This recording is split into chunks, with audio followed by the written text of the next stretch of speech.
In the quiet suburbs of Washington state, a story has emerged that has left an entire nation horrified, heartbroken, and searching for answers.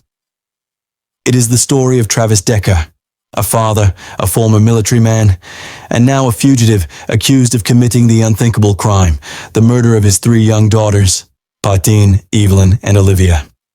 This case has shaken America not only because of its brutality, but also because the suspect remains on the run, evading one of the largest manhunts in recent FBI history. The first thing you need to know about this story is the victims. Paityn, the eldest at just 11 years old, was known by her teachers as bright, caring, and protective of her younger sisters. Evelyn, 8 years old, was described as adventurous and full of laughter, a child who loved the outdoors and wanted to become a veterinarian one day. Olivia, the youngest at 5, was the heart of the family, full of innocence, always following her sisters around and drawing pictures of her family at school. These were 3 little girls with futures, dreams, and lives ahead of them, until one night in July 2025 when everything changed. Travis Decker was not an ordinary man. He had a background in the military, serving overseas in combat zones where he developed advanced survival skills. Friends say he was disciplined, quiet, and deeply private. After leaving the military, he struggled to transition into civilian life.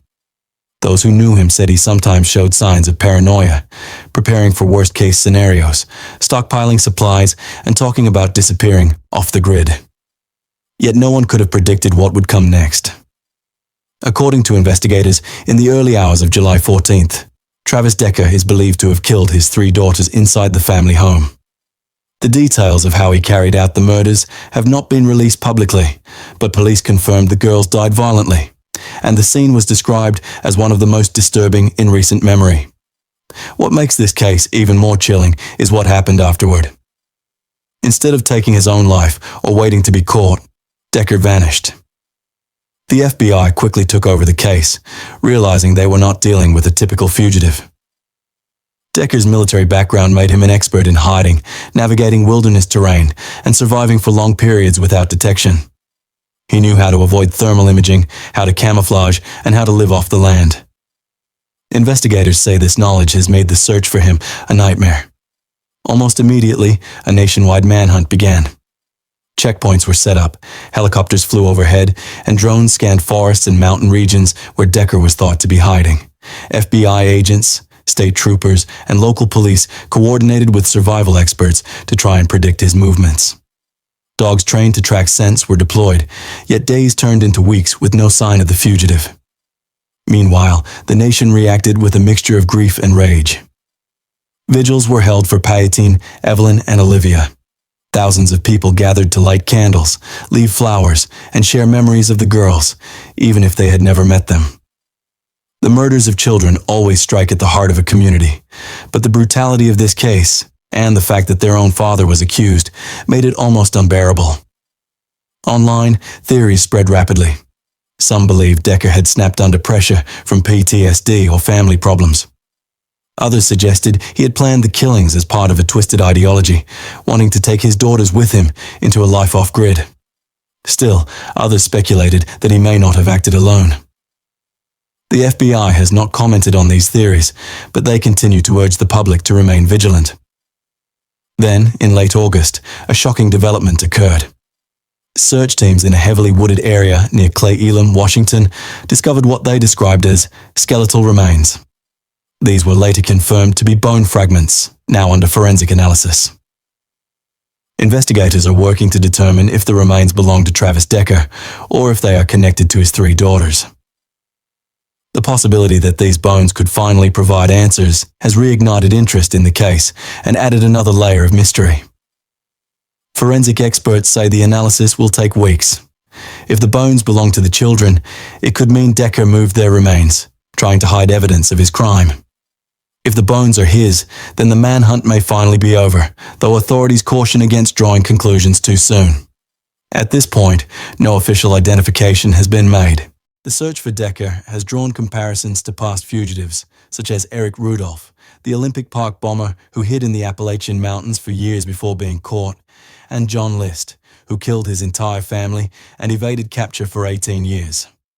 But Decker's case is unique in that he allegedly murdered his own children, an act that even hardened investigators struggle to understand. As the manhunt stretches on, the psychological profile of Decker becomes increasingly important. FBI profilers describe him as highly intelligent, disciplined, and capable of long-term planning. They believe he is motivated by survival rather than confrontation. This makes him extremely dangerous, not because he is likely to attack strangers, but because his ability to remain hidden poses a challenge to law enforcement. If cornered, however, experts warn he could resort to violence. The community continues to live in fear. Parents in Washington state are locking their doors more tightly, worried about the idea of a trained survivalist on the loose. Some residents have reported strange encounters, men spotted in camouflage near hiking trails, noises in the woods at night, but so far, none of these reports have been confirmed to be Decker. In the age of social media, the case has taken on a life of its own. TikTok and YouTube are filled with amateur sleuths dissecting the timeline, analyzing supposed sightings, and speculating on Decker's motives.